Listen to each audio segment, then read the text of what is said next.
Okay, so for today, I thought I'd do a short video on how to draw a face. This is how I draw faces. I change the way I do it. Sometimes I use a grid line, sometimes I don't. Here I'm showing you different faces that I did, and as always, I will take photocopies of the pages of my faces, even if they're on a canvas. I'll stick it on my copier or I'll scan it in. That way I can print them out and use them over and over, either for a reference or I can cut them out and I can decoupage them onto a substrate and I can use those as a starting point for a face. I just thought that it would be some good information. Sorry, here goes those allergies. Again, just to show you how I did it. This is here showing you how that's just the half of the face because the hair is swept over, hiding the other half. And this is the one I did just recently for my painting Serenity. And she's probably one of my favorite that I did. It's like sometimes it goes together so well and so quickly, and the shading, the coloring, the face has emotion. Other times I feel like I'm just drawing lines and circles on paper. Here's the outline that I started when I was doing her sister Destiny. And here her eyes are open, not closed. So I wanted to make sure that I gave her some sort of an individual flair. So I kind of turned up the corners of her eyes there. And I got to make sure that I turn up her lips. When I drew her, I had some difficulty trying to figure out the chin. I think that her chin is still a little too youthful. But again, we're going to start here and I'm going to show you how I do this. Oh, here's another one that I did. These are just some quick sketches that I do, and if I like the sketch, I go ahead and I make some copies of it and I scan it in. I love this one. For some reason, I just was doodling on this little 6x6 piece of watercolor paper, and she came out really cute. And I just used her recently in the painting I did with the blue. I don't know if you remember it. Here's one I started, don't like it, kind of never finished it. Another one here. You'll see her eyes are way too big and her face just doesn't seem right. See here, her face is too pinched, the eyes are too close together, the nose is too narrow. But I can fix that later. I just haven't taken the time to do it. But this is an example for every good drawing you might have. There's probably 100 bad drawings. So don't be discouraged. Even if you look at my Instagram or my YouTube, that's a compilation of hundreds of hours of work, thousands of hours, and then I just cut it down and show you the best. Maybe that's good, maybe that's bad. For me, I just want to inspire you with what I do, but I do have a lot of drawings and things that don't go exactly the way I want. So here you can see I always keep lots of copies. I do them on regular photocopy paper and I do them on a cardstock paper that goes into the printer. And the reason I do that is I like the photocopy paper if I'm going to decoupage it because it's flatter and I can easily work on it. But you have to be very, very careful you don't saturate it because it will go ahead and pill or peel up. So in front of me here, I have a big, huge sheet of watercolor paper. And here's a number 9 lead mechanical pencil. That's my favorite for sketching. And I like to use the eraser, a white eraser. I have one that goes retractable and I love it. I don't like to use colored erasers. Here's the number 5 micro pen. I use that to do some details and eyelashes when I'm really sure. Now here is my ruler. That's the circle ruler that I didn't give you the name of last time, and I'm pulling it out right now. It's called Template Designs. It is a circle radius master. I got this on Amazon, and I think I paid like $7 for it. I love that ruler. I use that ruler all the time. The other one is just a quilt ruler. You don't have to have a quilt ruler. You can use anything you want. I like it because it has the right angle, so I can easily line it up and know that I have my ruler perfectly portrait, horizontal or vertically lined up. Now I'm just going to make an X here randomly, and I'm probably going to adjust it because I don't always like where I put them. For you, start however you want. Measure your paper out perfectly or start with your circle.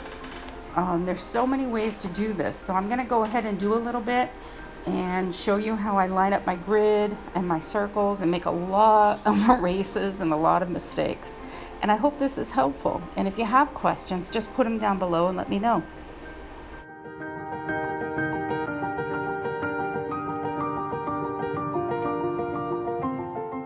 Okay, here I'm going to use my ruler that I showed you, and I'm just going to use it to get an oval shape of her face. I kind of get a rough circle, but I don't use a circle because the chin is going to come down elongated and have its own curve. I like to use this just to get my gauges, and I did put an X in the middle, but that's subject to change because sometimes I start off with it thinking it's one way and then I go another. So here you can see I'm kind of coming down at the bottom for her chin, and I do flip the paper upside down when I do one side. Like I can draw on the left the curve perfectly, but the right doesn't work for me. So I do flip it around to do that. I don't know if other people do that, just I'm not a trained artist. I don't know how to do things perfectly, but I do find it easier when I do that. Here I'm marking the center. I've decided this is definitely the length of her face for me. So I'm going to go ahead and make sure that from the center mark to the left of her cheek, the far side of her face, and to the right of the far side of the face is the exact same distance. I do use a ruler for that because it'll make the eyes come out being where one's smaller, one's bigger, or they don't match up perfectly. I kind of have that OCD, and I like to make sure that the distance from center is good. And I feel that if you take the time at this part and you find your distance and make sure that you measure it, it'll save you in the long run having to deal with erasing the whole face and starting over. So again, I'm not a perfectionist, and I'm sure that people, well, I mean, I'm not a perfectionist. Okay, I am a perfectionist. That was a total lie. Sorry, I had to laugh at myself. And I do have my dogs sitting here driving me crazy. They want their dinner, so. But, yeah, so here I went ahead and I erased my lines. I found her center, and that's basically how I figure out where the eyes are going to go and the nose are going to go. I kind of get the curvature of the front of the face. I'm kind of stepping back, I look at it, and I measure. So I'm getting a line at the bottom for where the bottom of the nose will go and where the mouth will go. Now, a lot of times I end up elongating the chin or shortening the nose because I like my lips to be a little bit fuller than would be a normal lip.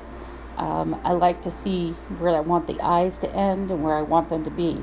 So if you see the corner of the eye going towards the nose, where I guess your little cornea is or your tear duct is, that's lower than the upper outside corner of your eye towards your face.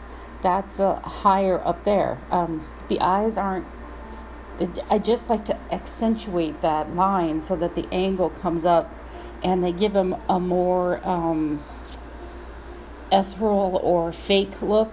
I don't want these to look real. My eyes and my faces aren't drawn to look like real people. They're to look like a character or something you'd see in a story, a fable. So if you want to draw realistic faces, definitely stop this video and look somewhere else, because I don't know how to draw portraits that are realistic. I like to take something and make it right. Now here I'm spending all this time doing it, and I want you to know I'm going to end up erasing these because I decided the eyes were too low, and I wanted to make sure that I had them in a place that looked right for me. So here I'm putting the center of the eye. Again, I'm getting the curvature of the circle there and just drawing a circle. So I'm going to stop here and let you watch for a little while, and I'll be back.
Okay, so right here is an example of what I'm talking about.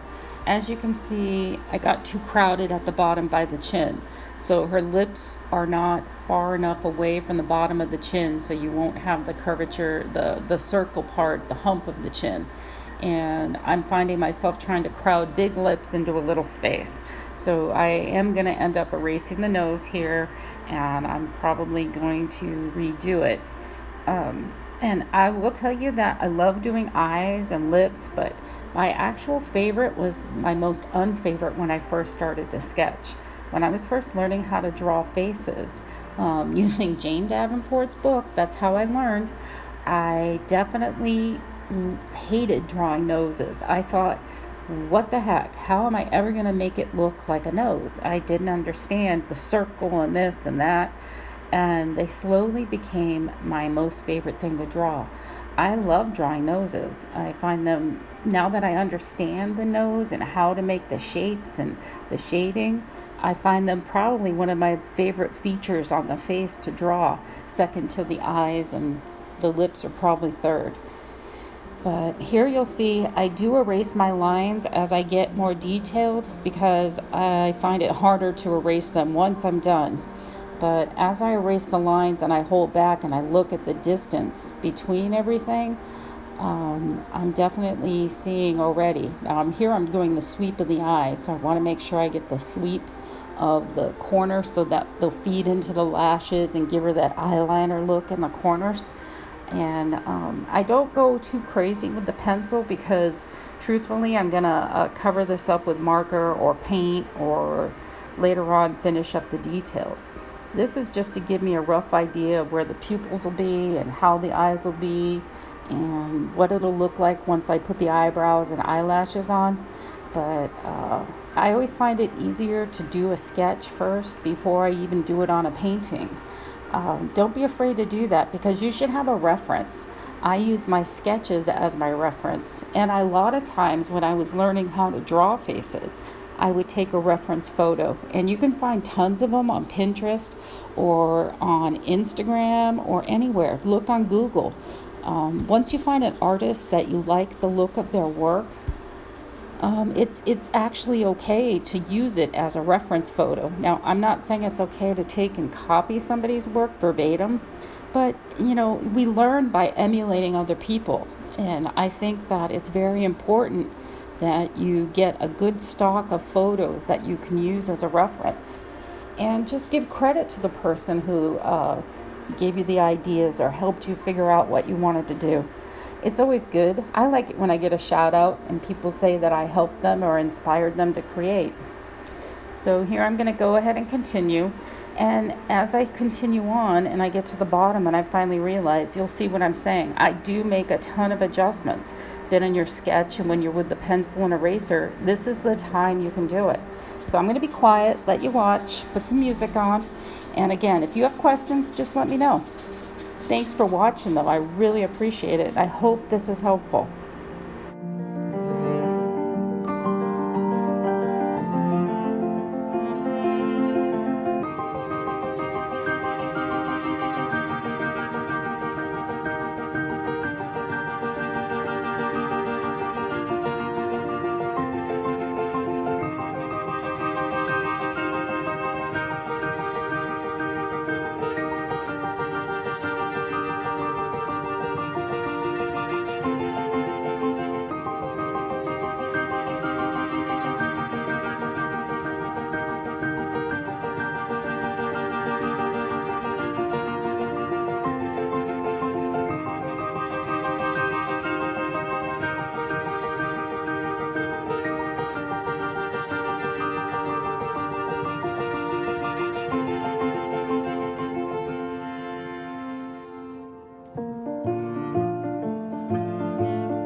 So as you can see, I did end up erasing the mouth and the nose and shifting them, because in the end, I thought that with the nose down lower, it gave more of a gap between the nose and the eyes, and the lips were more crowded. It gives it, to me, more of a youthful look. I think as we get older, our chins get bigger or double or triple or whatever.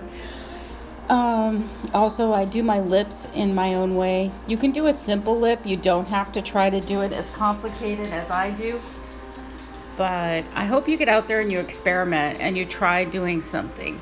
I'm going to go ahead and be quiet now because my dogs are driving me crazy. They really want their dinner. So I'm going to finish off this video. I'll go ahead and show you how I do the rest of the face. And again, please shoot me a comment. Let me know that you're out there and that you're watching this. And let me know what you think. I'd really like to hear from you. And if you have any questions, shoot them out there. If I can send you something or do something to help you, I'll be glad to. Take care.